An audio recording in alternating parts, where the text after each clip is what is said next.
This is the Dallas Morning News.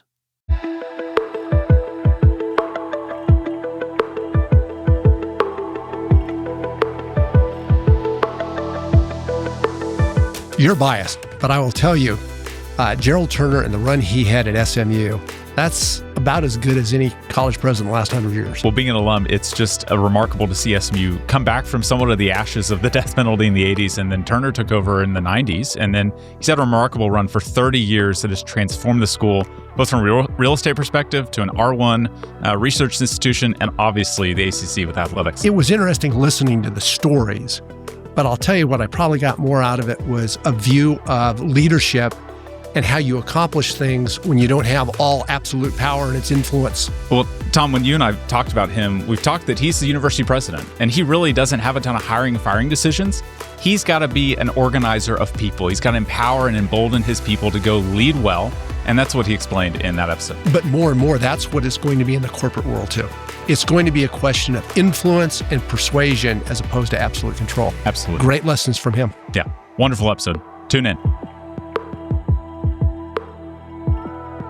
Welcome to Intersections, where we take a multi-generational look at the critical issues facing America. Tom, we've got a fun one today. We do. Our Gerald Turner, up until a couple of days ago, the president of SMU, and that was the case for 30 years. 30 years. And if you look over that 30 years, the achievements were significant. I might argue that no college president in the last century has had the run that you had at SMU. Yeah. Endowment, when you came in, less than $500 million, leaving at $2.1 billion. The last capital campaign, $1.6 billion. Met target 3 years early. Yeah. Sports. That was supposed to go to $2 billion. By the time we would announce, since we were going to make it this time, if we did 3 more years, we would say, well, now the goal is going to be $2 billion. You saw applications go up 56% in your last year. You brought a presidential library, which is a significant achievement. Athletics we'll talk about a little bit. Sum it up, say SMU is a hot school, and 30 years of your tenure made an enormous difference in that.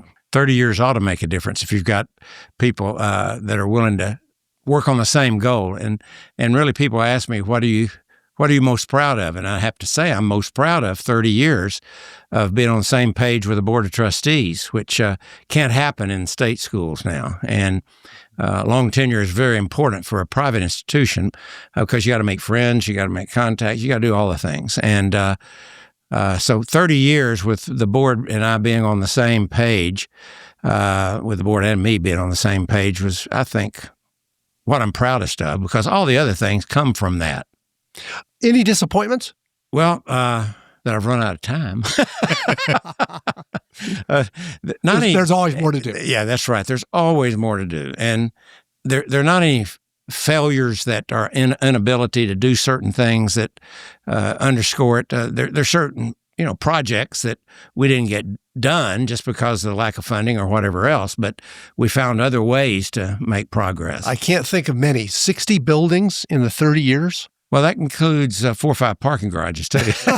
they're which are more important than the buildings. How many fountains? How many fountains did we get? Not enough.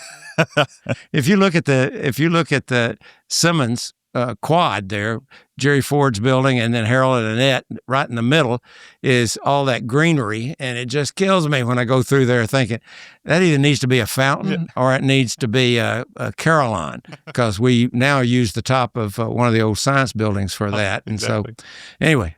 You grew up in a small town in Texas, New Boston.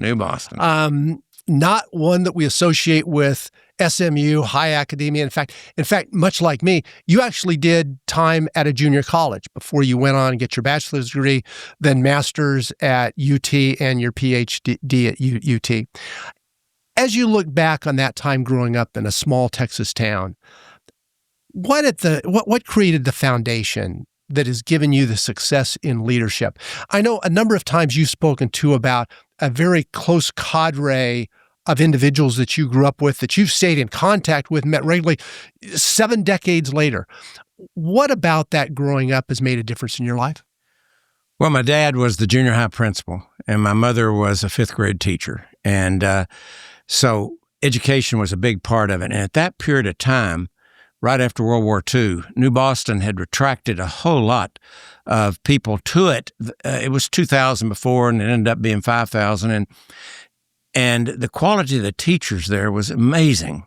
It really was. And so you look at the people I went to school with, they're lawyers, doctors, all the kinds of things. And that percentage of them is not there anymore or other places. It was just a period of time of about 30 years or 40 years there that the same group of teachers, outstanding teachers, and the professional achievements of their graduates was pretty remarkable. And I went to junior college simply because I wanted to play basketball. I was signed with Abilene Christian. I wanted to play at SMU. I just wasn't good enough or tall enough. And I think you reversed that decades later. yeah. And so Abilene Christian had a little All-American guard named John Ray Godfrey, and the coach told me, you can either watch John Ray or I can get you at a junior college where you'll play every game and you'll develop for those 2 years. And so I didn't even know there was a Lubbock Christian. I hate to say that at the time. And my dad and I drove up there, and the coach said, I said, you need to see me shoot. And he said, no, D-Nut says you're good, so I'll take you.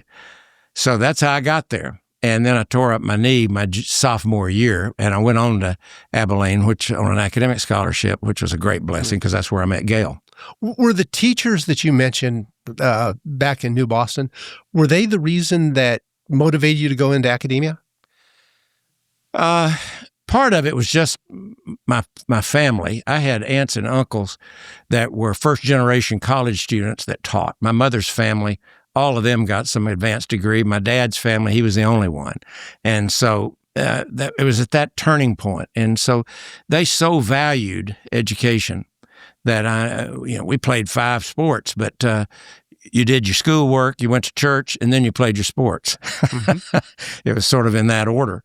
And so there was just a lot of, I did an interview with Richie Butler at his church, mm-hmm. and he was asking me a number of things like that. And I said, well, one of the things you just learned is that there was a great struggle in that town about how it is that you fit in everything with going to church on 3 days a week, Sunday morning, Sunday night, Wednesday night. And that my dad had this phrase that when we say, well, we want to do this, that, and that, he said, no, why not? He said, we don't do that. So you ended up with the idea that there's a pretty strong drive to succeed, but there's also a strong drive to do what you thought was right. Yeah, contribute. Yeah. Yep. So talk to me, actually going to go a little off script here because you brought up kind of the church element. Talk to me about your faith. How has that influenced the last few decades of your life and your family life, obviously with Gail and the kids? Yeah. Well, I think faith's always been a big part of our lives. I've always, since I got my degree, preached at different churches, anybody that invited me, and I've been to a lot of and I've been to some that were not Christian, and their religious ceremonies and so on. So I just believe that there is a call purpose for all of us, and basically either being is eternal or matter is eternal. And once you decide being is eternal, then you kind of go through a process of, well, what's the best representation of it? And, as I said in my commencement speech, I concluded it was Jesus Christ. You may conclude it was Moses or Buddha or Muhammad or whatever else. But the main thing is to deal with it. Don't just put it aside. Think through it, constantly be challenged by it. And so I've taught Sunday school here for 30 years. Mike Boone and I share a class, and so whenever I can't be there, he does it. And whenever he can't be there, we have Judge Cooter Hale takes care of it. And so it's just a part of our lives. Gail's the same way. And so as a result, the whole idea of how you're called differently affected my degree in psychology is social psychology, personality. Well, social psychology is what groups do. Personality psychology, individual difference psychology is why did some of them not do it?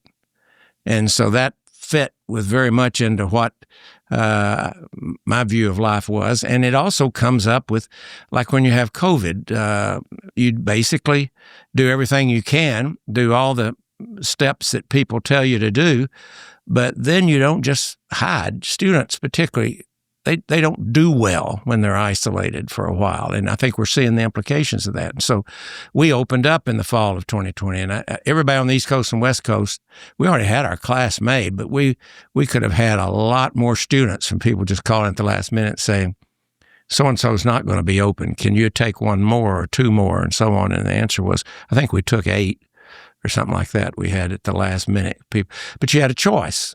And I believe also in that too. And 80% of the students came back and 20% of them took it online. Yeah. You made an interesting comment, and that is you've got to face up to decisions. Faith is clearly one of them.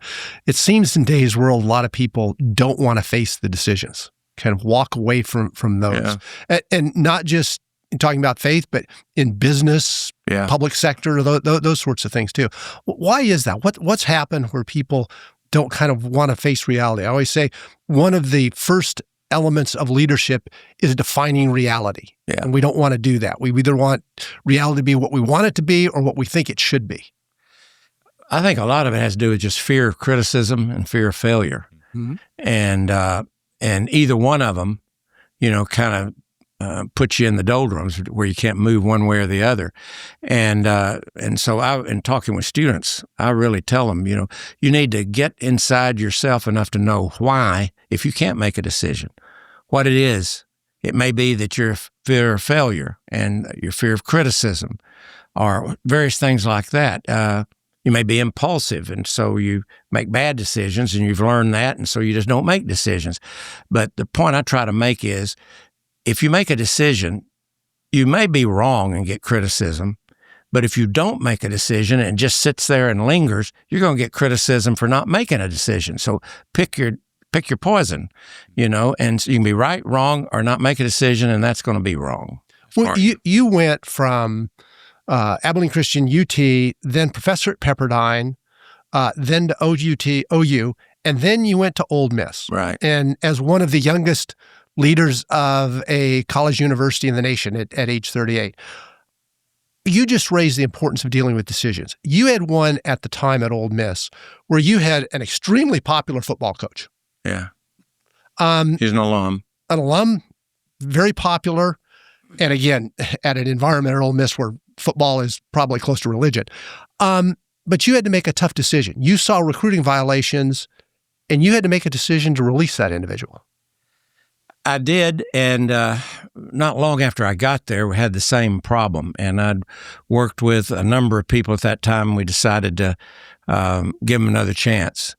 And there's so much rule breaking going on in that part of the world, the whole SEC and so on. And so to hold somebody responsible when a lot of other places didn't was not particularly popular with a lot of people. And so as a result, the fact that he was an alum and the previous coaches generally had not been, so he was very popular, and he had done a pretty good job. It wasn't the fact that we were 3-8 every year, and so. But again, it's you just can't allow certain things to occur, and you not say that we don't do that. And he had some people take some recruits, high school kids, to some strip clubs in Memphis, and they had alcohol and all that kind of stuff, and they're 17, 18 years old. And there were a few other things like that. And so I said, that's not who we are or who we should be. And so we did terminate him. And frankly, it's been one increased level of success ever since then because the person we brought in, Tommy Tuberville, who now is a senator, at that time was an assistant, and so as a result, he came in and he had worked with a lot of very successful coaches, and so as a result, he knew how to build one. Whereas Billy had come from our head coach had come from small Louisiana schools, and so this guy had come from A&M and other places where he'd been assistant, so he knew how to do it, and things have not been the same ever since in terms of just the success of their program. And interesting enough, some of the people that criticized me the most at that time have either seen me and said that they were wrong or written me notes or various things like that. And so the leadership of the state was always with me, the leadership of the board. And so it was just the people that are on the fringe that really, my view is, don't care so much for the universities, they care for football. And you always have fans. That's what I call fans. And you always have fans, and you just have to work with them. And at that time, there just wasn't any precedent for it. And so Gail and I both have great fondness over our 11 years at Ole Miss. You got there, and there was just so much that needed to be done. Yeah. Never been a campaign. The endowment was $8 million. I think now it's more like 800. And they didn't believe you could raise money and all of the sort of things to make it just come out. And I was the first chancellor from a long time that was from, as they say in my introduction, I'm the first chancellor from west of the Mississippi. Well, clearly it's a great place. Yeah, clearly a lot of success. And again, large institution, nationally known. Clearly sports were a big part of it and well thought of in that. And then all of a sudden, somebody says, Dr. Turner, how about thinking about SMU? At that time, sports programs were probably at the bottom, not from an SMU standpoint, but from a national standpoint. Some challenges at the school, too. What was the attractiveness about SMU? Why did you move from an Ole Miss to an SMU? Did you see something? Well, I saw my heart in that I always wanted to go to SMU. And I had 4 sets of aunts and uncles here in Dallas. And I didn't feel like I'd done what I went to Ole Miss that I needed to do. And so I just turned down opportunities. And finally, as my younger daughter was getting older and ready to get into her senior year, I gave a couple of headhunters a list of a few schools, and at the top was always SMU. And if it came available, I wanted to know about it. If somebody else, other places came available, I didn't care. As hard as I work, I got to care about the institution and the state and so on. And so the SMU one came available because, unfortunately, Ken Pye passed away from cancer. And so I knew him. In fact, I'd visited with him in what was later my office before. But so when Ole Miss came available, SMU came available, I really wanted to pursue it. And so it worked out very well. Ruth Altshuler was on the search committee. And when Ruth decided for me, I knew I had. It was a done deal. It was done. So 30 years at SMU. Talk to me about, some of the achievements, and obviously you transformed the university. In a lot of ways, SMU has transformed Dallas for so many reasons. Talk to me about the biggest challenges. What did you face coming in? Tom mentioned the football program and where SMU was at the time post-death penalty and kind of trying to restart athletically. But talk to me about the academic challenges. And, you're out of the Southwest Conference. You're now the little brother compared to your old foes, Texas and Oklahoma, et cetera. What did you come in? What were you trying to think about those first 10 years and face those challenges head on with? When I talked with the board after I'd been here, I guess 3 or 4 months, and assess things, I told them, all right, you want to increase the quality of the students. The best place to do that quickly is to have a lot of pre-med students and engineering students. The bad news is our worst facilities academically are in the sciences and in engineering. So we've got to do a whole lot about that. And if you'll notice, the Dedman Life Sciences building was the first building that we built. I said we got to have at least 3 engineering buildings. It took 12 years, but we eventually got those 3 engineering buildings. And now we'll probably be adding a 4th one pretty soon. And then the other problem was, from an athletic standpoint, I was appalled at the quality of the athletic facilities. And the reason was, every time football, take OMB Stadium, every time there should have been a new stadium built, there were other places in Dallas to go. So Doak Walker, Cotton Bowl is the house Doak built by reputation. Right. The Pony Express went out to Irving. Because when I was at Oklahoma, I'd come down and watch the OU Texas game, and a lot of times SMU would be playing somebody out there at night. The OU Texas game was in the day, and so my brother and I'd go out there and watch SMU play. And being a little town option quarterback, I just marveled at Lance McElhaney and the Express, the way they ran it. And I knew I could have run it that way if I'd had a chance, but lack of speed and skill probably kept me from it. But nevertheless, I remember telling Ray and Nancy Hunt right after we got here, I said, this doesn't work. I mean, I saw that we packed up kids in buses and took them down to the Cotton Bowl, and except when the fair was open, it's a graveyard, and it didn't generate any kind of enthusiasm. So I took them to Ole Miss and showed them the Grove. And I said, what the Grove does, if you have a place that gets an identity and that people really enjoy being in, what it does is that it provides reasons to come, two things. It provides reasons to come whether you're winning or not. And you can be losing and people still come. We tested that theory.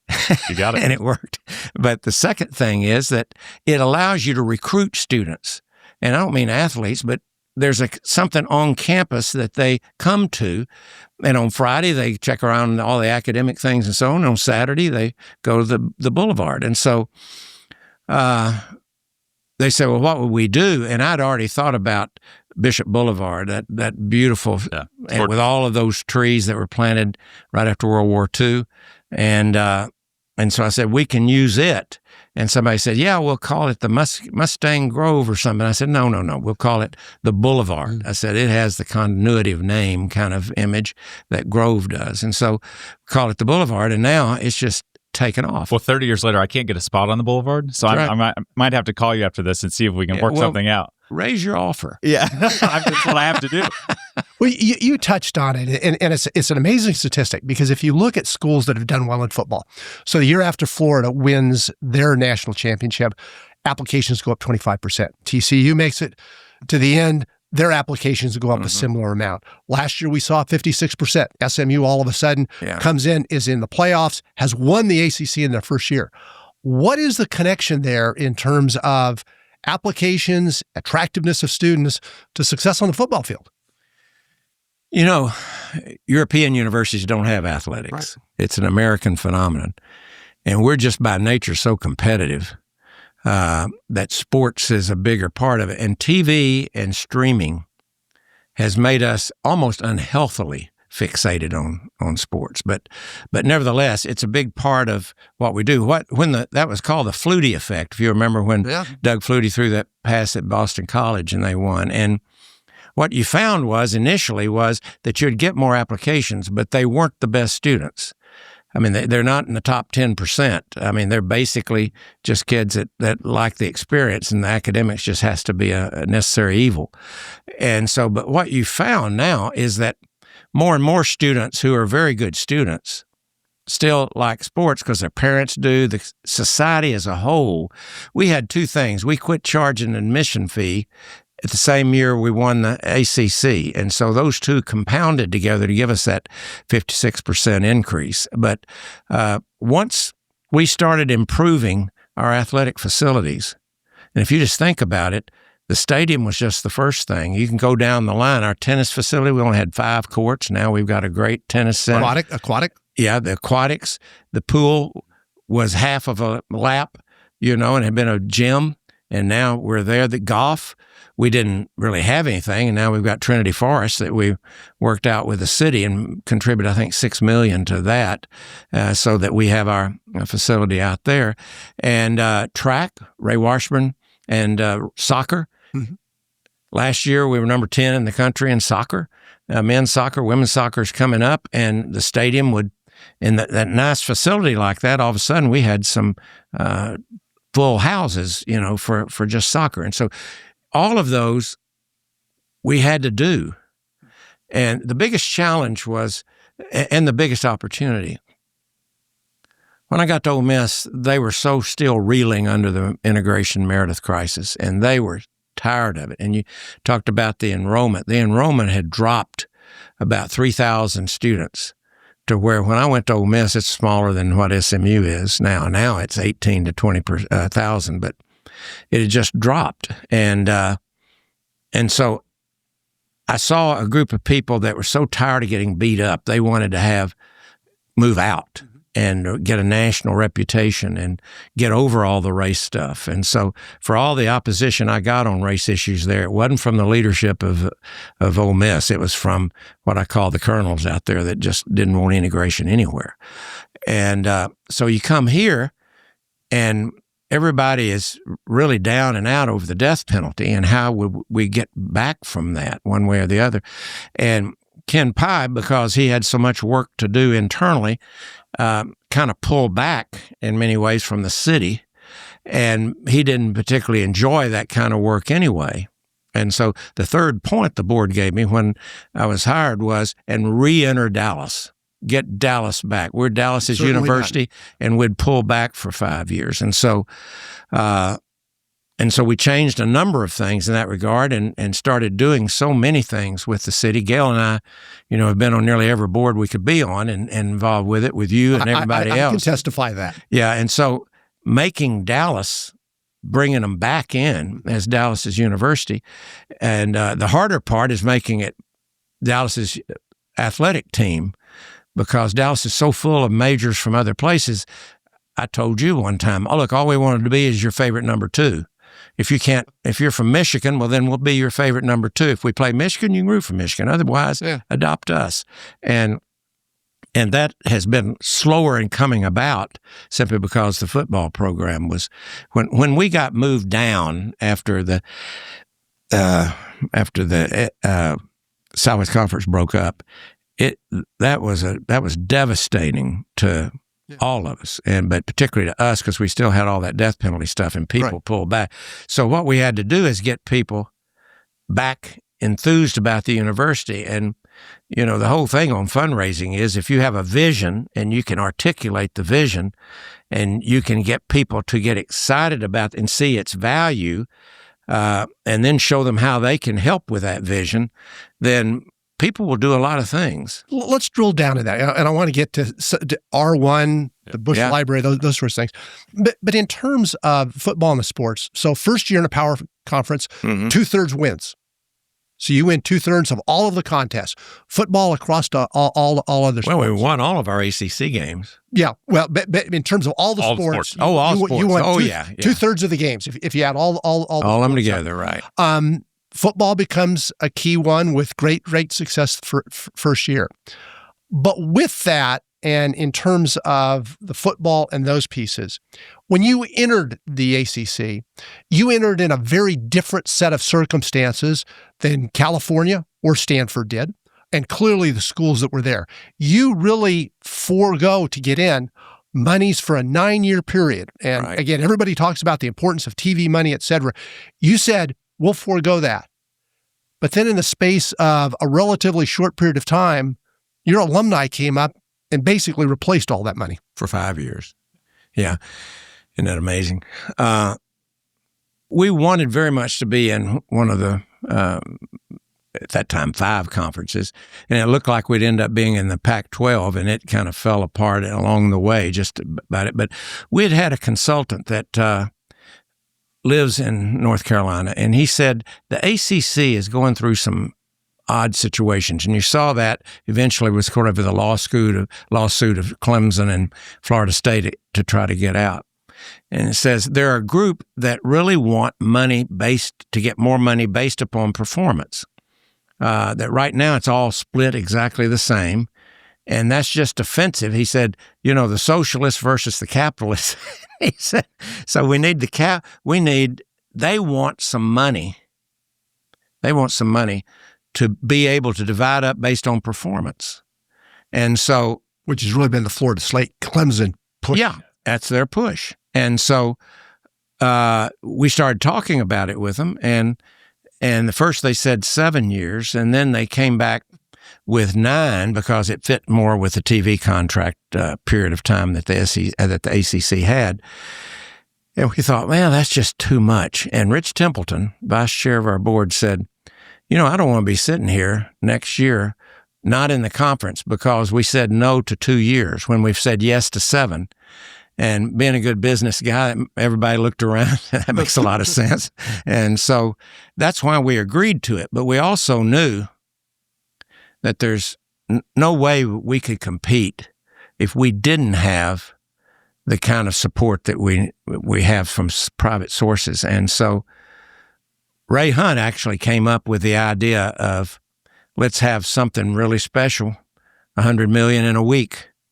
And David Miller and the people who can make it happen Bill Armstrong, David Miller, Rich Templeton. You can go down the list. I said, let's do it. 30 calls got you $100 million. Got us $100 million. So tell me the story of the Friday that I think we were working on a press announcement or something with the Pac-12. Yeah. And I think it was in the works. It was going to be announced. The Pac-12 dissolves, and you're sitting there. Who's the first phone call? What was the first thing you did? You hear the Pac-12's dissolved, and then 4 or 5 weeks later, you're in the ACC. Talk me through those 5-6 weeks.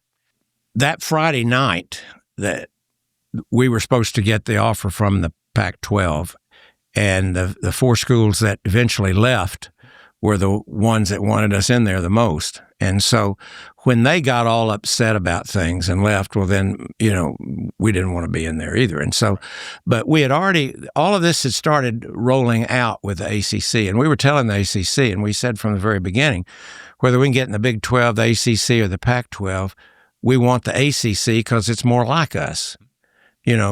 Most of the conferences have 1 or 2 private schools, and one of those conferences said, when we said, well, what about academics? And they said, well, it won't really matter. What's your football record? And so, and we don't want to mention that was one of the local conferences. No, we wouldn't want to say that. And ACC, of course, they were very much, in fact, if we hadn't made the academic improvements, we wouldn't have been on the table.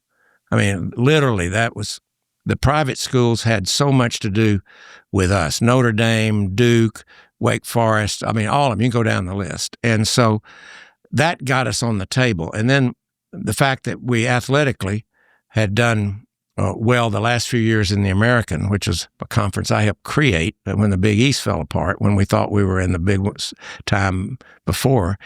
And so as a result, that when you've got a great football coach who brings in good people and things are going well, everybody recognized that Rhett, and they still do, and that's our challenge, is to keep him, that Rhett is one of the outstanding young football coaches in the country. The fact that he was there helped us too, and the fact that we had won the AAC. And so it was an interesting time because that was going on. And so, frankly, it was almost with some relief we could pivot full time. You got to have, a bird in the hand's worth 2 in the bush. And if we were about to get the bird in the hand with the Pac-12, then we felt like, well, we'll have to do it because we didn't know for sure the ACC would work out. But when we could say, absolutely, that was always we'll your do preferred it. move. Yeah, and we would do it. And that gave Jim Phillips, the commissioner then, the ability to start talking with the other schools about doing this. Okay, I want to pivot a little bit because of all your achievements, the sports was an important part, but it's just one piece. You became a Tier 1 research institution. Right. We talked about the academics. That clearly is an important piece. Plus then, against competition of a lot larger institutions with arguably a lot more resources, you pulled out the Bush Library. There's not a whole lot of presidential libraries. How did you pull that off? We had a lot of help, obviously. And our biggest challenge was that we didn't have as much land as our competitors did. And so DFW was a big help with the fact that people from all over the world could fly in directly and not have to drive somewhere. And some of the places, they would either have to get on another flight, a shuttle or whatever, or drive some distance. When Texas went into it, they obviously have the Lyndon Johnson Library, and it's so well established. We just hoped and tried to use that point that they'd be starting from behind one of them. The dad one at A&M, son and father at A&M, in terms of the kind of money that we wanted to raise and for it and that they wanted to raise, there was just a question of how 41's library got started there and what the financial issues were and so on and so forth, and the fact that it's outside a major city. And the fact that the Bushes had lived here was a big positive. The fact that Laura was a graduate, she's also a graduate of UT Austin, was a big positive. But we didn't have as much land. We had the minimum, which was 12 acres. we got in trouble with the mayor of Dallas who wanted to see what our proposal was, and we weren't going to show it until we had to the president. We said, when the president wants to see it, we'll show it. And but we aren't beforehand. And then you remember she basically said they were going to support the University of Dallas's proposal. And so Ron Kirk and I had made the agreement, and you and I had talked about it, but Ron Kirk and I had made the agreement that we would be Dallas's proposal. Because a lot of people wanted it at Fair Park and other places. And he said they're not going to want to do that. If you can put it at SMU, then that'll benefit Dallas because all the hotels are in Dallas that feed into that. So it wasn't easy. But again, we had Ray Hunt had, his organization ability is just incredible, as you know. And on big issues, he sees them better than practically anybody. And so he and Gene Phillips and a lot of other people, Ruth Altshuler while she was healthy and so on, really helped with it. And we got it organized. And the idea was to raise $300 million by a certain date, and we did, and then move it to $500 million. And so, and in there, I wanted to guarantee that we would have academic programs between the library and the university. And so in that first $300 million, a chunk of it each time went into an endowment for that program. And so as a result, every year, Ken Hirsch and I, our provost and his director, would get together and say, okay, here's how it's what it's earned, what programs are we going to do. And so we have two just incredible programs that are funded by that fund, one in economics. People think of it as being a library, but it's really the institute with all the academic side. Yeah, and the programming now for the future, it's the programming, and heaven knows we need a middle-of-the-road voice. Yeah, and not unlike Hoover in terms of that library and really being a thoughtful, knowledge-building institution. Yeah, and we're going to be more like that, but also have a lot of public programming that would be a part of it. That's more of the model than some of the others around. You've been in academia for 50 years. You've seen a lot of different changes in it. There is a lot of pressure on higher education right now. Yeah. Is a college degree still worth it today? If you look at the difference between a high school graduate and a college graduate, it's entirely worth it. And the quality of life, I think, that it opens up for you, it makes it worth it. I do think that the idea that everybody should go to college is not right. Mm-hmm. It's not correct.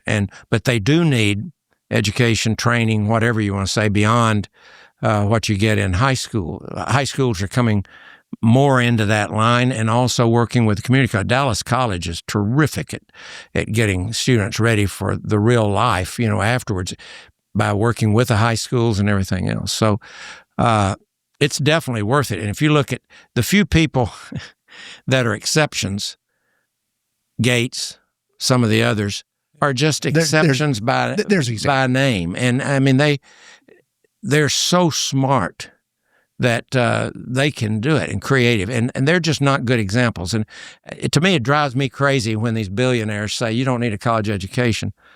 Yeah. Who's to say? Yeah. Five of you have made it all right. And as you pointed out, I think people are understanding that college degree, you earn more, lower unemployment, et cetera. But what they don't understand is what you touched on. Lower divorce rate, longer lifespan, lower medical costs, and on and on and on. And on. But with that, there's a lot of pressure coming on higher education today from a political as well as a societal standpoint. Have colleges moved too far to the left?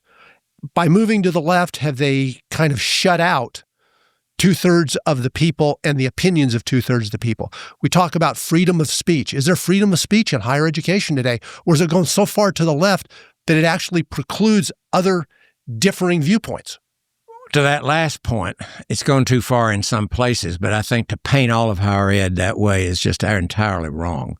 There are most colleges and universities have a diversity of opinion. The ones that get singled out and that in many instances, there are some correct accusations there.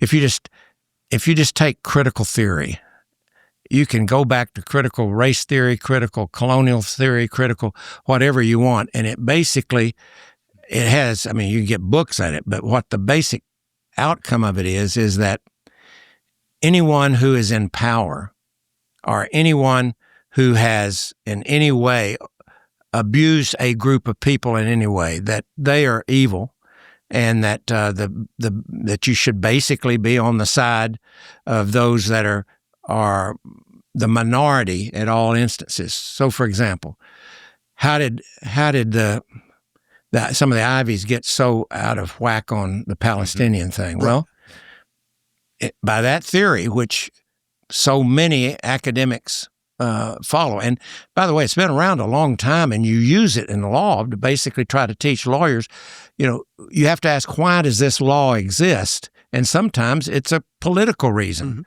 Jim Crow, that was voted in. So you have to kind of go through that to make the lawyers understand the history of law. But when it gets moved into other areas, then if you've got a smaller country that for some reason or another is being viewed as opposed to being opposed by a stronger country, well, then you favor the smaller one and decry. And the whole time, these are people who are using the most powerful tools in the world. They're at the most powerful universities in the world. They are all of these things that there's a blindness to it, but that's the history of it. It used to be that you would have Jewish students in the Ivies and everybody, they were just bright students that went into different areas, finance, whatever, entertainment, whatever. But when you get this going, then all of a sudden, you'll read that there's an effort to try to say, well, we really are opposing the Israelis, not Jews, and that's a small difference there, and so that's what's led to all of this, is that you have so much pressure brought to bear by certain people you admire, faculty or so like that, and it's mainly is that you're supposed to oppose anything as evil that is powerful. So business people, you're evil. I'm an administrator, a leader of a university. I'm probably got a problem with it too, and so that's kind of where it all started and has broadened out to so many areas. We've moved, and if you look at the numbers, clearly higher education institutions have moved a long ways left. In a lot of cases, 90 to 95% of the professors will all either classify themselves as liberal or probably more accurately progressive. But with that, now we have a Trump administration that's come in and gone at Harvard, Columbia, to name a few. Has the Trump administration gone too far? You want me to just jump in the middle of all of that, do you? Hey, you're not president anymore. Yeah, I know. Any response to a problem usually is generated by an over-response. Yeah. And so I think we're way up in there. We seem to forget that most of our engineers and basic science people weren't born here. And you go out to TI and look at their new products area and so on. I've walked through there, and it's a United Nations. Their new CEO. Yeah, it's a United Nations. And so for the idea that we're going to somehow denigrate everybody that wasn't born here or something like that, we have got to have graduate students coming in here from other countries, or we're not going to have engineering programs. It's just that simple. And with the huge developments that are coming up in technology and all of the things, AI is just one of them. The computing, the plasma, there's so many computing areas we have got to have the best brains, or China and Russia and so on will have those, and it'll develop there. They can fill the holes. So the idea of what do we need to do, I think calling attention to this, the pendulum going way too far to the left is something. One of the reasons I wanted the Bush Library, and Ray and I talked about this a lot, that it would always ensure, because he told me from the very beginning when I visited with him, I mean, I have my opinion, and my opinion is, the 4 clauses of that whole setup, but also conservative politics in general, but opening to everybody. And so that's the way we've had all kinds of opinions expressed. But then there is an opinion that tries to stay moderate, and that's what I've been all my life. And so I can work with the left, I can work with the right, but somehow we've got to get them together. And I've always viewed that as where I needed to be. And I wasn't going to be at a far left school or a far right school, but where I thought my calling was, in terms of being able to work with both sides. And so, so once he said that was the case, and he told me, he said, well, don't you have some faculty that don't want my library? And we had about 60 or so out of 800. And I said, Mr. President, if we didn't have some faculty against this, I'd have to go rent them and bring them in so you would think we're a real university. I said, but the question is, do all opinions get to be expressed? And the answer is yes. And we work really hard on that and try to educate our students when they come in. One of the reasons we have not had as much trouble as other places, we work hard during their first year to teach them cultural intelligence. Once things started heating up, I started doing the convocations for each first-year class every year, so I could start telling them what the values of this place were, and that here's what we expect, and so on. And then Maria Dixon Hall comes in and talks about cultural intelligence, which is basically just trying to understand the opinions and the backgrounds of everybody. Somebody said, well, it's just a cover for diversity. Well, it's really not. It's really an effort to try to teach, people what is the background. Not only regionally do you have some differences, but just religiously, politically, everything. And it's worked really well. She's been a genius. I've got one to close it, but I know you want to. Yeah. Well, quickly, I want to thank you for the Bush Library. I interned there my senior year at SMU. And so I got to be firsthand living example of what the symmetry was of that relationship between the educational side and then getting to intern inside the Bush Institute. So that was fantastic. Quickly, for just the future here, what is President Hartzell coming into? Obviously, you have a long legacy at SMU. What are the next 5 to 10 years look like for the school? Well, I think he's going to be shaping that and expressing it. When David Miller told me who it looked like would be the best possibility, and he asked me what I thought about him and so on, I was delighted. My fear was that we'd have to bring in somebody that 30 years of work just kind of go down the tubes. But he has the ability and the drive and everything else to continue it. And so I think what you'll see is that he'll be making a number of changes, but most of them will be oriented toward just taking to the next step. Law, in the last 3 years, if we'd gone into this campaign, law would have been the priority. We've got to do something about law like we did for the Cox School of Business and so on. And so we need somebody to do what David Miller did with the David Miller Business Quadrangle, name the whole complex, so that we can make it as first class as the education there is. And so when it comes to maintaining and making sure that the technology expertise that we've initiated with the supercomputing center and all these sort of things, AI and everything else is going to change so much. And I think you're going to see that that's something that he's really going to be focused in on and so on. I can tell you, Mr. President, I want to have chapter 2 of this because there's so many other areas to go into and the importance of higher education, not only in this community, in the nation, and in the world. You've brought a perspective on it and a success building an institution that I think we can all learn from. We think of president as being something that's all powerful. Well, no, a university president isn't all powerful. In fact, it is all based on persuasion and it's all based on influence. And I think the comments that you've made today, just the way that you've handled this in a very thoughtful way, says so much about why you accomplished so much during the 30 years. Yeah. We appreciate you being with us, but we want you back to do it. Yeah. All right. I'll be able to come back anytime you want. It's a deal. Thank you. Right. Appreciate you. Appreciate it very much.